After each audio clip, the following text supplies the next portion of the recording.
Hey everyone, welcome back to my channel. Today we're going to talk about planets in your different houses of your horoscope and what do the planets mean.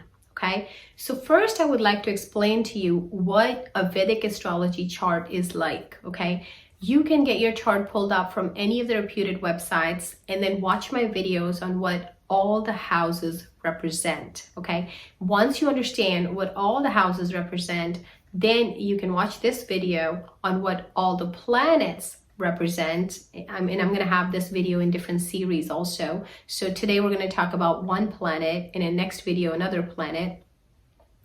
But we're going to talk about the qualities, the characteristics of the planets, what they do when they're sitting in different houses, etc. But I want to give you a little bit of a basic overview again, if you haven't watched the other video. This is your Vedic astrology chart. It represents 12 houses in your horoscope. You can pull your horoscope on any of the popular websites, good websites. And then once you pull up your horoscope, now you can see the planets that are sitting in your horoscope. This is how the houses, this will always be your house 1, and then this will always be your house 2. This will always be your house 3, and so on. So in your chart, you will not see the Roman numerals. You'll only see the regular numbers. You will not see these numbers. They will be different. This is a Kalpurush Kundali, which means the first house is the first lord, and then so on. But you may have a different planet transiting through it. I'm going to try to put a link to that video in this description, in this video's description, so you can click on that video. I've really explained it in much more detail on how your chart works, etc. But let's go ahead and go into planets, okay? Today we're going to talk about in Kalpurush Kundali who owns what house, and we're going to talk about their characteristics, okay?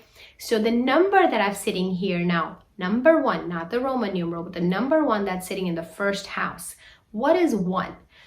Wherever you see the number 1 in your chart is going to represent planet Mars, okay? That's an Aries number, okay? As you know your horoscopes, you're going to see 1, you're going to say Aries. So it represents planet Mars. Mars rules Aries. So that house will automatically get the characteristics of Mars. Today we're going to talk about the planet Jupiter.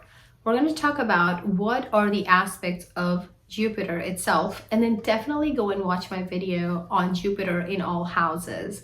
I go all the way from house 1 to house 12. What does Jupiter do sitting there? What are the aspects of Jupiter and what all it does with those aspects? So we're going to talk about Jupiter. Jupiter is a very benefic planet for your chart. I mean, it's a natural benefic. Now, when I say it's a benefic planet for your chart, you definitely want to see whether Jupiter is benefic or malefic for your chart itself. Because Jupiter can be functionally malefic if it owns certain homes that are not considered benefic, the lords of those homes that are not considered benefic. So Jupiter is a natural benefic. So even if it turns a functional malefic, it's still not going to turn a bitter malefic. You know, it would give you about 75% of the maleficness. Still may not give you all 100%. And similarly, its aspects may be 75% benefic to you versus fully 100% benefic to you. So on the other hand, you know, when a malefic turns malefic, that's just bad for the horoscope. So let's talk about Jupiter. What are the characteristics? So Jupiter is a teacher. It's a guru. Jupiter is itself a mentor to everyone, you know. So wherever Jupiter is, you are a teacher in that particular area. You're a mentor, or say it sits on your mother's house, you know, or on your house 4. That's where you may find your first teacher to be your mother. Your mother may be a teacher in real life. You may be a teacher to your mother at some point in your life as well. Jupiter brings you utmost wisdom. It brings you abundance in your life. It is the Karak, which means the giver of children in your life, of your marriage, it's your peace of mind, it's your righteousness. Jupiter is a planet that gives you ethics, integrity, morality. It is your prosperity. It's a saint. Jupiter is a saint. respect also. So those are the things that Jupiter gives. Now, Jupiter's drishtis I want to talk to you about. So wherever Jupiter generally sits on whatever house, you will see that Jupiter's kind of like a lamp. Wherever it sits, you may find some darkness underneath it, but wherever it places its light, that's where you'll see the light. So whichever house Jupiter generally sits in, you may see some darkness in that house. But wherever it's aspecting, it's going to be good.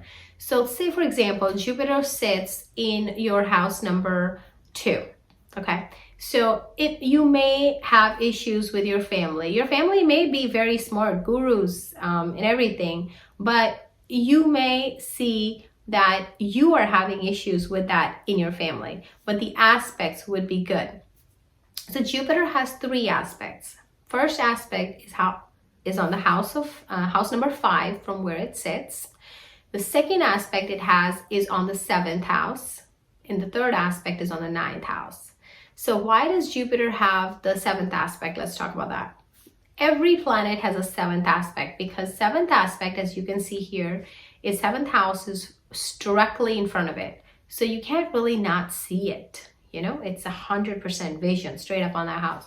So it's a give and take house. Whatever you give to it is whatever you're going to get back to it. But because Jupiter is benefic, if you give 50%, you may get back 100%. Okay, so whatever you give to it is what you get back, or way more you get back because of Jupiter. Mars, on the other hand, whatever you give, you're going to get back worse, that much more. So Jupiter's 5th aspect is usually the kind of aspect that you get from your good past life deeds. Okay, because in the Kalpurish Kundali, house 5 is good past life deeds. So that 5th aspect, Jupiter wants to bless it. Jupiter wants to say, hey, you did great past life deeds. I'm going to bless you. And in the original Kalpurish Kundali, it is a house of Sun. Sun and Jupiter are best friends. So Jupiter wants to bless its friend's house, which is house number 5. So Jupiter is going to give you that blessing just without even thinking about it based on your past life good deeds. So 5th house, always a great aspect. 7th house, give and take aspect of Jupiter from where it's sitting. And the 9th aspect that Jupiter has is a very special aspect, okay? 9th house aspect from where Jupiter is sitting, it's his own house, okay? It is a house of spirituality. It is the house of higher studies. When do you study higher? You study higher. Well, in the game of life, when do you study higher? When do you try to go towards spirituality? More in your 40s, right? You yourself start to become the rightful teacher more in the 40s, maybe mid 40s even, right? So it's not usually going to give you that house until about that age. When you hit that age, you want to work at that house. You start to think that is a house that needs my attention and I want to work on it.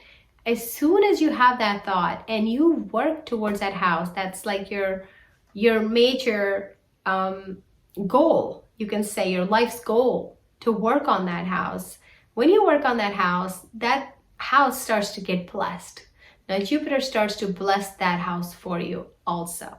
Okay, so that's kind of like your 9th drishti. You may have trouble in that house, or you may not even have thought about that house, honestly, until you're that age, until Jupiter's like, okay, I want you to think about that house now. So it's time to pay attention to it. So you can see in your chart, say Jupiter, for example, is sitting in your 11th house, okay? It is aspecting your house number 3, your house number 5, and your house number 7, right? So you're gonna have great younger siblings. You're just gonna have great siblings. It's given to you from your past life good deeds. You're gonna be hardworking. You're gonna have you may not be initially hardworking, but if you want to work hard, then Jupiter will make you work hard. Because Jupiter's a lazier planet, so it affects a little bit of that hard work. You will have good communication skills. You will. You love to travel, short travels, things like that. Again, if there are any malefic associations or bad aspects, malefic aspects, these things will be different. Let's talk about the 5th house, which would be the 7th aspect. Your children. You're going to get great children, great children. Your self-expression would be great. You're going to be blessed with that. You are going to be blessed with a good name in the society, because house 5 is original owner is sun. So sun is shining. Sun has got status, fame. You're going to have a good name in society. Again, watch out for any malefic associations, but most of the time when Jupiter blesses a home, it blesses it, you know. So whatever you give to your children, you're going to get back many folds in that aspect, okay? On the 9th house now, on 9th aspect would be on the 7th house. On that house now, it's a house of business, house of spouse, house of business partners. You may not have even thought about this. You may not have even thought about setting up a business, you know. You may not really have even thought about your spouse or given much consideration to your spouse in your life. You know, you love your spouse perhaps, but you never really thought about the spouse's needs or whatever. So perhaps you'll get to that phase in your life, you know, in your 40s or something, where you're like, well, I need to set up my own business. I'm going to work hard to set it up. So that, or your business partners, hey, now it's time to get me some business partners once you set up the business. Maybe your life partner, you may start to have any kind of issues at that point in the life with your life partner, and you're like, well, no, I need to work on that house too. I need to fix that house. So once you start to do that, Jupiter is going to just continue blessing you, blessing you, blessing you, and you're going to do well in all those areas. But the effort does need to come from you. So I hope this was a good video on Jupiter, and you understand that Jupiter is a teacher, mentor, gives you wisdom, prosperity, abundance, peace. And if it's benefic for your chart, goodness, that's amazing. But if it's malefic or functional malefic for your chart, you know, those effects will be a little bit less than what you would have. Jupiter's a teacher, then it wants to teach you. You know, it's going to teach you the lessons in life the way it wants to teach you. At the end of the day, I always say, hey, if your deeds are good, if you are taking care of everyone, not bringing ego to your mind for anything, especially when Jupiter is retrograde, you want to watch out for that ego that you know it all. But when you are watching out for those things in your life and you're doing things the right way, learning from everyone, treating everyone with respect and love, a lot of things will start to fix in your life, mostly in your mind, and then that fixes your life. So reach out to us if we could be helpful to you in your horoscope. And don't forget to hit like, subscribe, and bell icon, and share the video. Love to see your comments, and thank you so much for watching.